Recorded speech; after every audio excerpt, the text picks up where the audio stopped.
The last layer of hiss came off at 2:30 in the morning, and underneath it, a child began to count. Simone Hartley kept both palms flat on the console, the way she always did when a tape was about to give something up.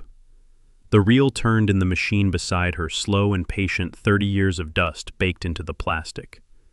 She had spent 9 hours lifting that dust away, one narrow band of frequency at a time, the way a conservator lifts varnish from a painting, and the studio around her had been dead almost as long. Gray foam pyramids still climbed the walls. Half of them sagged where the glue had quit.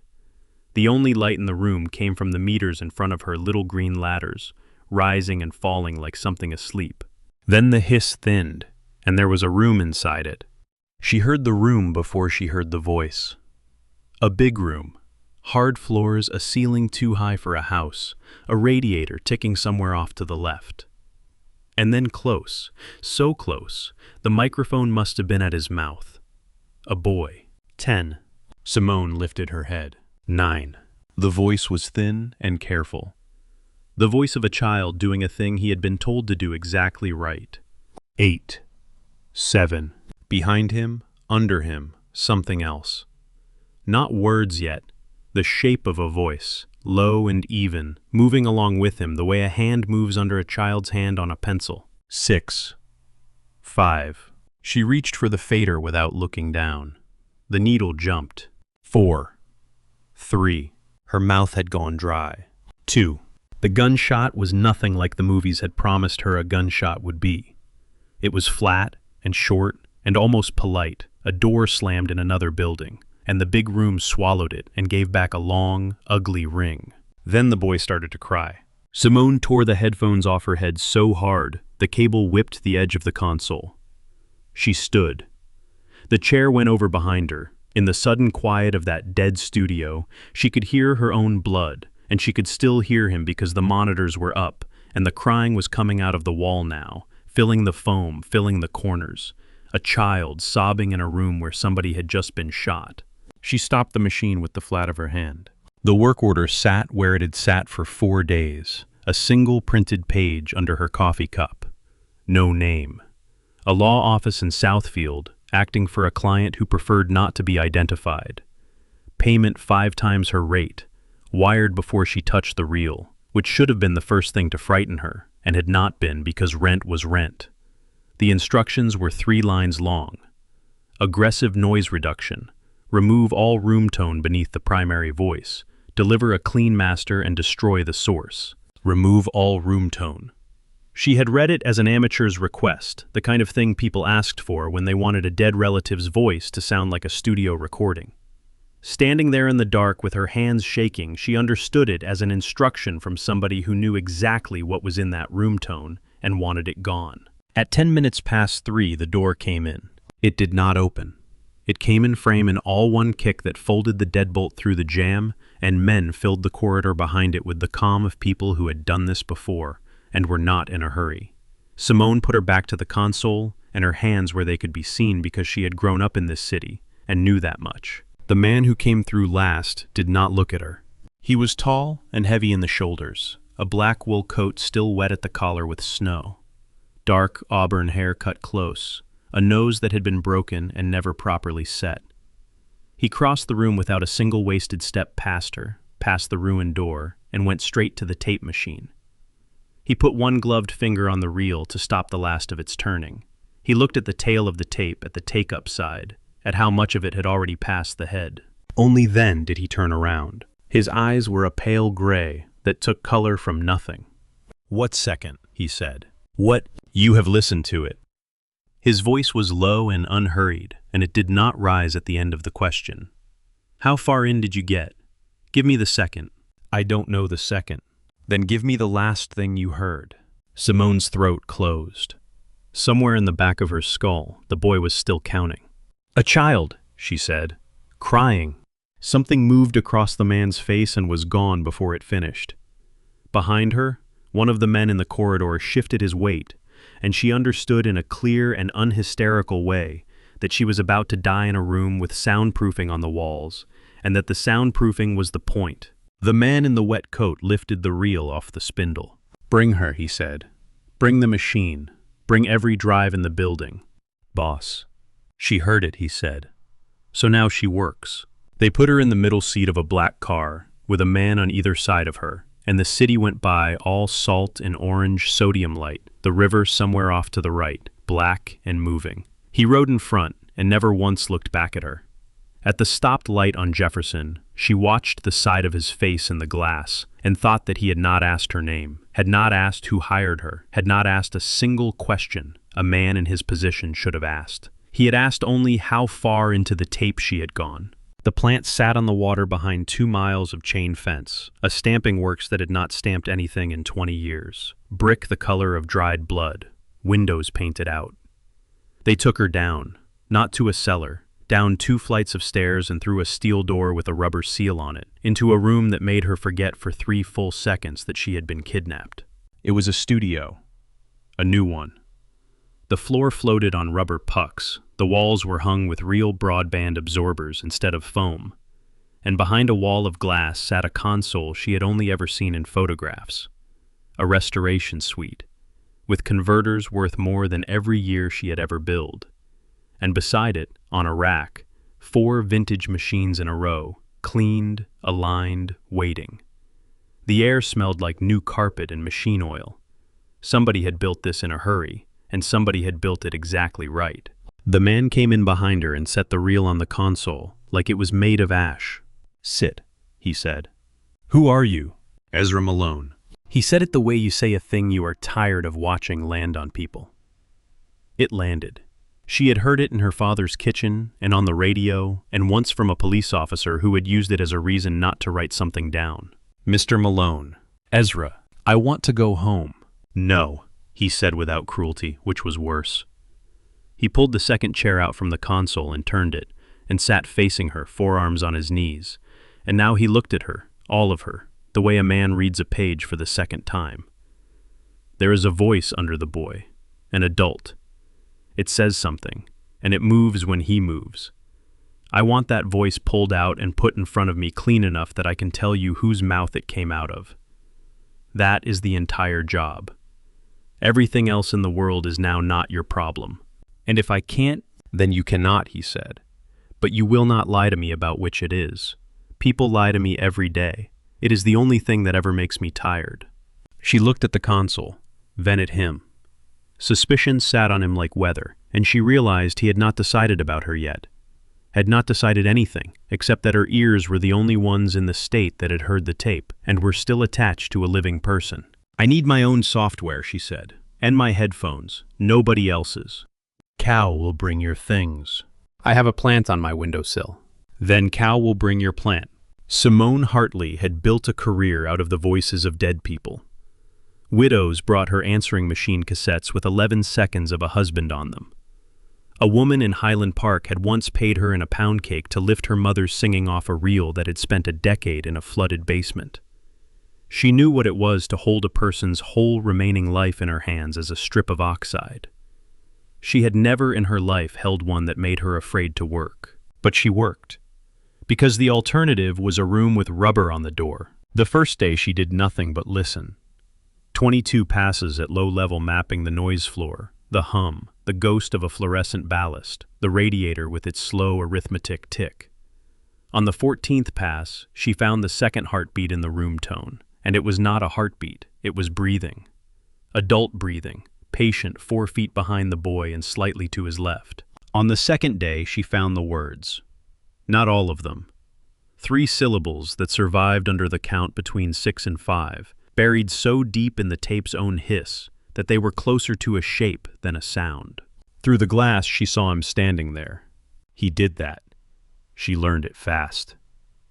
Ezra Malone would come down the stairs at unpredictable hours and stand on the other side of the soundproof glass, with his hands at his sides, and watch the meters, not her, never her hands, only the meters, as if the moving needles were the only honest thing in the building. He never came into the live room while she was working. He never asked for progress, he waited. And the waiting had a weight to it that filled the space more than shouting would have. On the 4th night, she got tired of it and pressed the talk back. You can hear it from in here, you know? There is a chair. He looked at the glass a long moment. Then he came around and he sat, and he did not touch the second set of headphones she pushed toward him.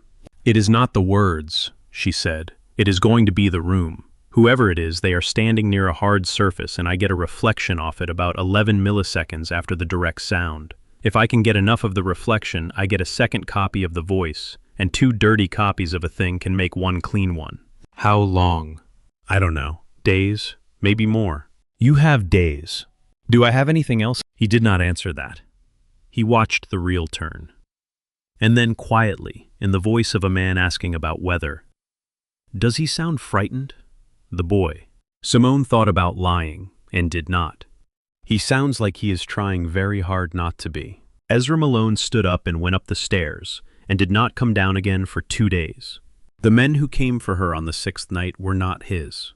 She knew because Cal Brennan, the wide, quiet one who brought her coffee, and had in fact brought her plant, went past the glass at a dead run with a pistol held low, and because the lights in the corridor went out in a sequence that meant somebody had found the panel. Simone did what a woman does in a soundproof room. She killed the monitors and sat in the dark, on the floor between the rack and the wall, and listened, because listening was the only skill she had ever had. She heard the steel door take 3 hits before it gave. She heard boots on floating floor, which is a sound like nothing else, hollow and offbeat. She heard a man say, "She is in here somewhere. He wants the real first." He wants the real. Not she, not the girl, the real. And then she heard the door at the far end, and everything went fast, and it went the way it goes in real life, which is to say, without a soundtrack.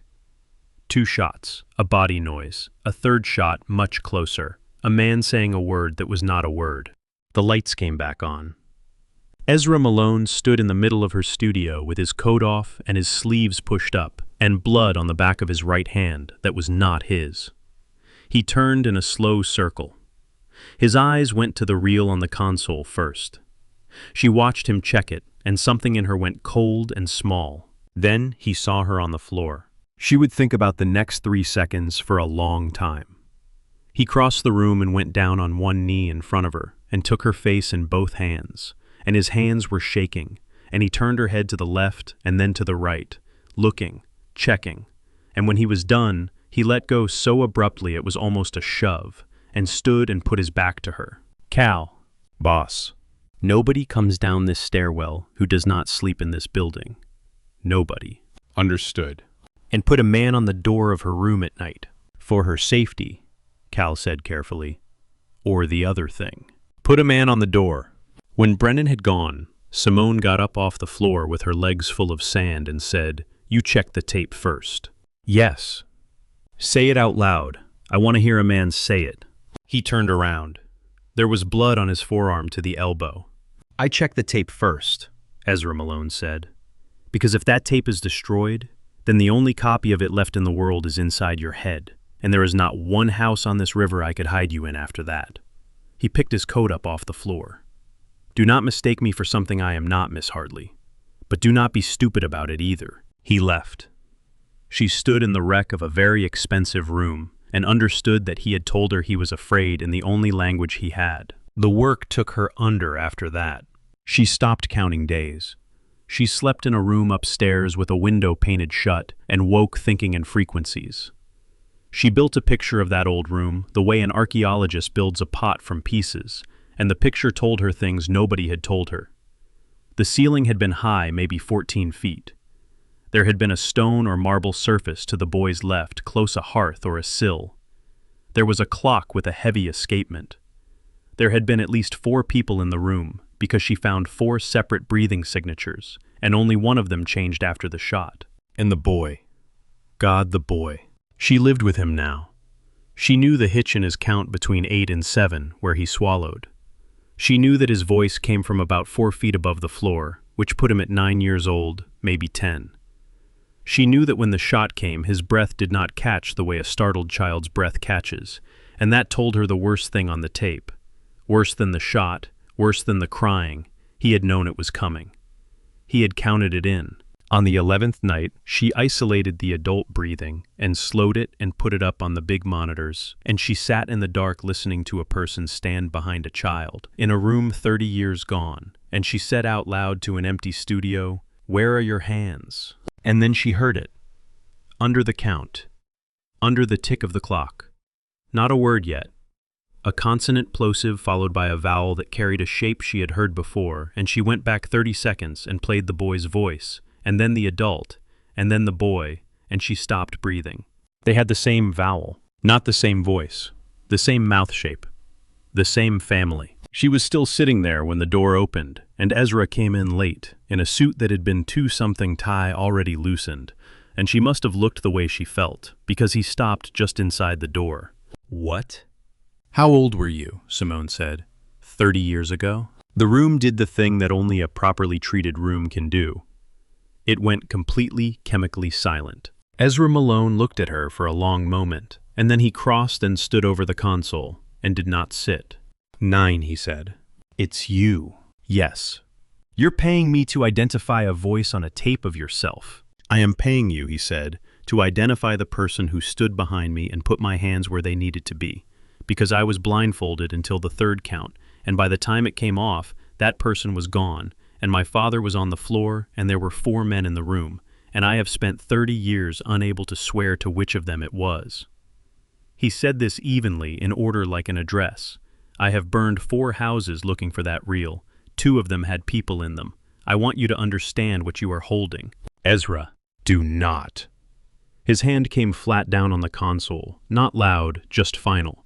"Do not say it in that voice. Everybody in this city is afraid of me. You will keep being afraid of me. It is a great deal cleaner." "It isn't fear," she said. "I know," he said.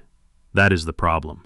He was at the door when she said the other thing because she had been holding it for 11 days and it would not keep. "My client wanted the room tone stripped." He stopped.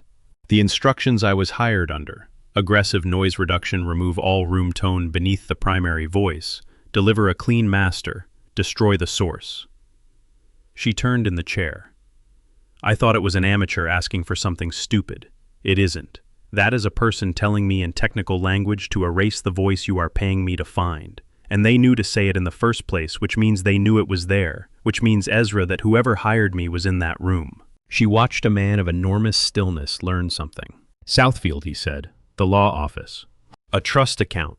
I have the reference in my email." "Cal?" Ezra said to the hallway without raising his voice at all. "Wake somebody up." The name at the end of the money took 4 days to reach, and when it came in a way that made her wish it had not. There was a benefit that Saturday. Simone knew about it before anyone told her because the whole building changed, because men who carried guns started carrying garment bags, and because a woman came down the stairs on Thursday afternoon in a camel coat with snow still on her shoulders, and looked through the glass at Simone the way you look at a piece of furniture that has been moved. She was somewhere in her 70s. Silver hair and a blunt bob, pearls of face the city had seen on 100 hospital walls and school gymnasium plaques. Ezra came down 2 steps behind her and stopped, and Simone had never seen him stand like that. Weight back, hands loose. A man in a room he did not own. "Mother," he said. Vivian Malone smiled at Simone through the glass and pressed the talkback herself with one manicured finger, which nobody was supposed to do. "You must be the girl with the ears," she said. "He has been unbearable about you." They went upstairs together. Simone sat with her hands in her lap and her heart going like a bird in a jar, and she thought about the money and the law office and the fact that a woman with a foundation the size of a small city keeps her charity in a trust and her secrets in the same drawer. Vivian came back down alone an hour later, without her coat. She let herself into the live room. She sat in Simone's second chair, arranged herself, and looked at the reel on the console with a mild, pleasant interest. And Simone learned in that moment that the human body knows things well before the mind gets there, because her hands had gone cold. 30 years I have loved that boy," Vivian said. "You would not believe what a mother has to do to keep a son alive in this business. The things I have carried." She reached out and touched the edge of the reel one finger, the way you touch a sleeping animal. "He wants a name off this tape. He thinks a name will let him sleep. It will not. It will only tell him which door to kick, and he will kick it, and then there will be a war on this river, and boys will die, and their mothers will sit where I am sitting." "Mrs. Malone, there is a flight to Lisbon on Sunday morning," Vivian said. "There is an apartment in Alfama with a view, and there is a great deal of money, and there is a very simple version of the tape in which the room is quiet behind the child, and nobody has to go kick any doors. She turned her eyes on Simone, and they were the same pale gray, and there was nothing in them at all. You would be doing him a kindness. You would be doing it for love, which I understand you are already halfway into, dear, and which will get you killed here faster than any of the men upstairs. Simone did not move. Say the number you want, Vivian said. You were in the room. The silence went on one beat too long. Then Vivian Malone stood up and buttoned her jacket and said in the warm voice she used on stages Sunday morning, "The offer expires when the plane leaves," and went up the stairs, and Simone sat and shook for 11 minutes, and then did the only thing her whole life had trained her to do. She went back to the tape. She worked for 31 hours. She stopped eating. She took the reflection off the hard surface to the boy's left and time-aligned it against the direct sound, and phase-flipped the hiss between them. And when that was not enough, she went and got the radiator, the fluorescent ballast, the clock, and built a fingerprint of the room's noise so exact that she could subtract the room from itself. She peeled the boy off the top. She peeled the shot. She took the crying and set it aside in another file because she could not have it in her ears anymore. And underneath all of it, in a channel of silence she had manufactured out of nothing but arithmetic and grief, a woman said, "Both hands, sweetheart. Higher. Count for me." Simone sat absolutely still. The reel turned. "That's it. Count for me." And after the shot, after the ring under the child's, sobbing, the same voice close to the microphone now, warm, almost tender. "Good boy. Now cry, Ezra. Cry loud enough that they hear you upstairs." Simone ripped the headphones off her head. She was on her feet, with the cans hanging from her fist, and the red work light burning the whole room the color of an artery. And through the soundproof glass, Ezra Malone was standing there. He had come down at some point. He had been watching the meters the way he always did, and he had put his monitors on in the control room the way he never did. One of his hands was flat against the glass. The other was closed around the spare reel, and as she watched the plastic flange cracked between his fingers with a sound she could not hear through 2 inches of laminated glass, but felt in her teeth. He did not shout. He did not break the room. He stood there, with his hand on the glass and his eyes closed, and Simone crossed and put her own hand up on the other side of it, level with his, and they stayed like that, and it was the first time either of them had touched anything at all. When the door finally opened, he said, "Play it again." "Ezra, play it again." She played it 4 times.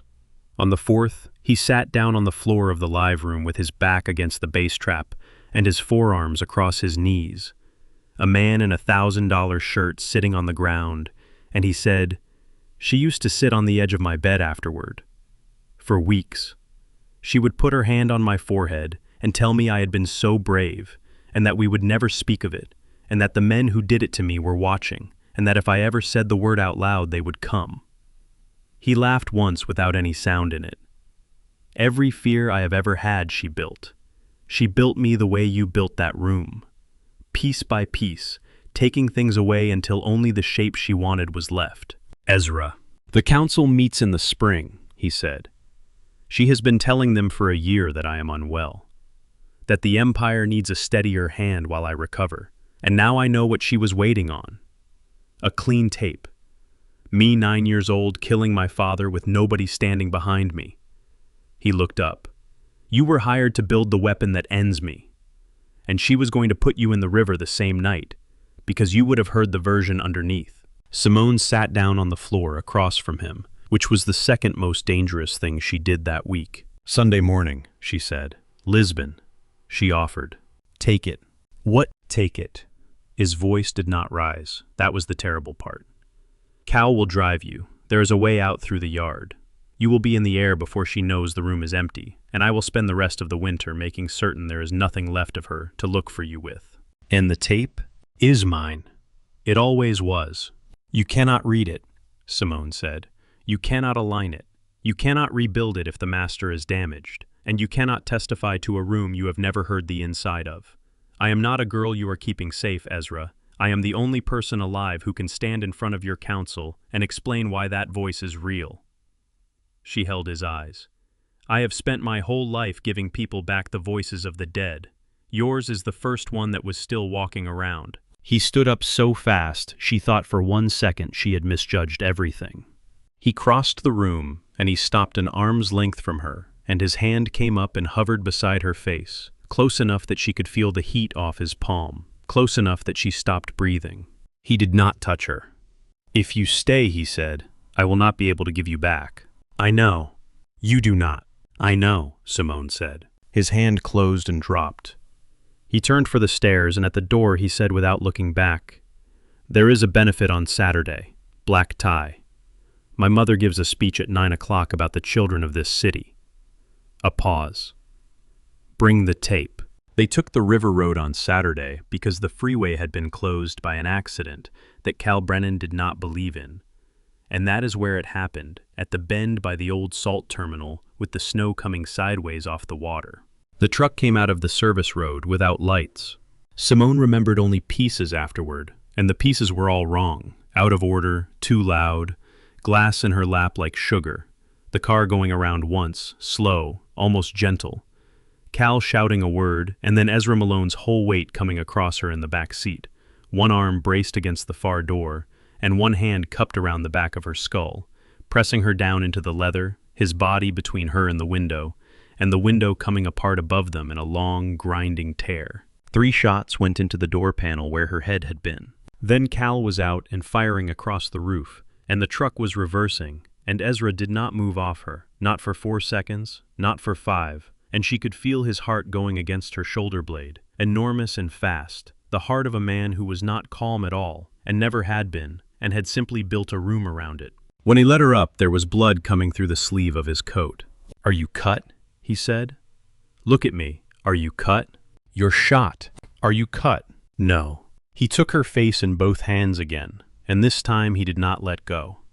And this time, in the wrecked car, in the snow, with the truck's taillights disappearing up the service road, he put his forehead against hers and stayed there, breathing, eyes shut, for as long as it took him to become a person capable of standing up.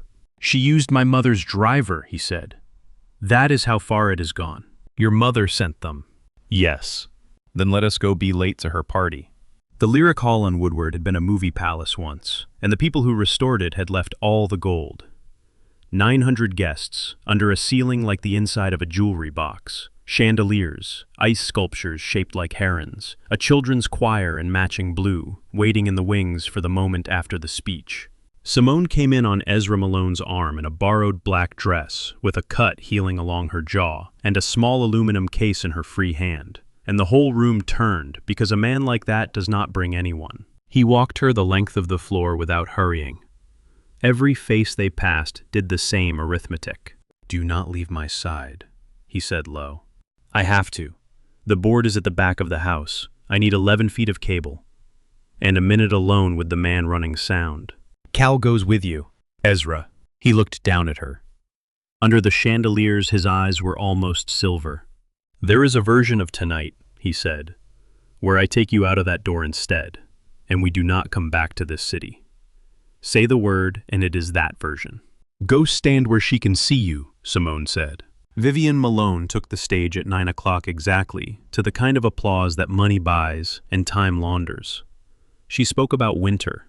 She spoke about the children on the east side and the shelters her foundation had built, and the boys she had raised alone after her husband was taken from them by violence, and she found Ezra in the crowd and put her hand over her heart, and 900 people turned to look at the most feared man in the state, who stood at the foot of the stage with his hands at his sides and did not move at all. "We do not choose what is done to us," Vivian said. "We choose only what we become." Simone pushed the fader up. The room's speakers were very good. That was the thing nobody in that hall would ever understand about what happened next. That the palace had been fitted with a system built to carry a whisper to the last row, and so what came out of it did not sound like a recording. It sounded like a room that had opened in the ceiling. A radiator ticking. A high, hard floor, and a child thin and careful counting. 10, 9, 8, 7. The sound of 900 people going silent is its own sound. Simone had never heard it before. It came up the room toward her like a tide going out. On the stage, Vivian Malone stopped with her hand still over her heart. 6, 5, and then clean, aligned, lifted out of 30 years of hiss by a woman who had spent her life doing exactly this. A second voice came into the hall, warm and unhurried, and instantly sickeningly familiar to everyone in that room who had ever received a check from her. Both hands, sweetheart. Higher. Count for me. Somebody screamed. A tray went down. 4, 3, 2. The shot went through the lyric hall like a hand through a spider web.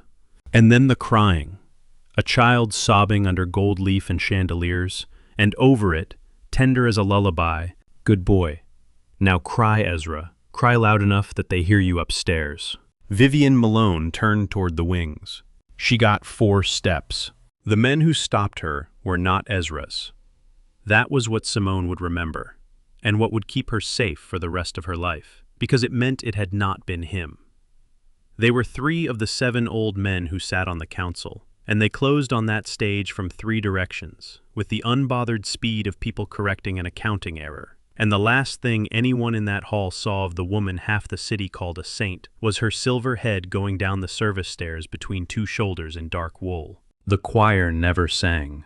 Simone came out from behind the board, into a room emptying like a struck hive, and Ezra Malone was already coming for her, straight through it, shouldering aside a state senator without appearing to notice, and he reached her and stopped, and for 1 second neither of them knew what to do with their hands. "It's done," she said. "It is not done. It is started. Ezra, they will want you now. All of them. Every man in that room just watched a woman take my mother's empire apart with a fader." His jaw worked. "Do you understand what you have made yourself tonight?" "Useful," Simone said. "Mine," he said. And then he kissed her in the ruin of a benefit gala, with the ice sculptures melting and a child's crying still hanging somewhere in the room's long reverberation. One hand in her hair and one at the small of her back, and every calculation the man had ever made about distance died, right there on the carpet. The winter took a long time to finish. There was a council, and there were absences, and there were 2 nights when Simone woke to find the bed empty, and the hall light on, and Cal Brennan sitting in a chair by the door, with a cup of coffee going cold. There was a woman in a federal building who asked Simone twice whether she had been coerced, and Simone answered honestly both times, which was the strangest part. There was a house on the lake with too many rooms and a phone that rang at ugly hours, and a man who came home from things he did not describe and stood in the kitchen doorway looking at her as though checking that the room had not been edited while he was out. He was never gentle in the way books promise. He was watchful. He learned the sound of her car in the drive and hated the 4 seconds between hearing it and seeing her. He put a man on her building, and when she made him take the man away, sat in the car himself, twice in the snow, which she only found out because Brennan is a terrible liar. But in March he took her back down the 2 flights of stairs into the studio under the plant, and the steel door had been taken off its hinges and replaced with glass, and the rubber seal was gone. "It locked from the outside," he said. "I have had that on my mind." Simone stood in the middle of the floating floor and turned around once. "There is a woman in River Rouge," she said, with 11 seconds of her husband on a cassette. "She has been on my list for 2 years. Then bring her here, to a Mafia stamping plant, to the best restoration room in the country," Ezra Malone said, which happens to be under 1. He was leaning on the doorframe with his arms crossed, and something on his face that would have terrified any man who had known him 10 years. "You gave me back the only piece of that night I was allowed to keep. I did not know a person could do that. Go and do it for the rest of them." She crossed the room and stopped an arm's length from him, the exact distance he had once refused to close. And this time she was the one who lifted her hand and did not quite touch his face. "Say the thing," she said. "Which thing?" "The one you have been not saying since the night the door came in." Ezra Malone looked at her for a long moment. This enormous, dangerous, carefully constructed man, and then he took her hand off the air and pressed it flat against his chest. Over the heart she had once felt, going like a hammer through the back of a car seat. "For 30 years, he said, there was a voice in my head telling me what I was. You took it out of me and put it on a table where I could look at it, and now there is a great deal of quiet in there." His thumb moved once across her knuckles. "Everything that goes in that space from now on is going to be you. I am not asking whether that is fair to you. I stopped being able to ask that somewhere around the 11th night. Somewhere above them, the river was breaking up plates of ice, grinding down toward the lake. A sound like a city clearing its throat. Simone Hartley, who had spent her whole life giving people back the dead, went up on her toes and kissed the most feared man in Detroit, in a room she had built out of his worst hour. Behind them on the console, the meters were still. If this one held, you stay for the next story. There is always another door about to come in.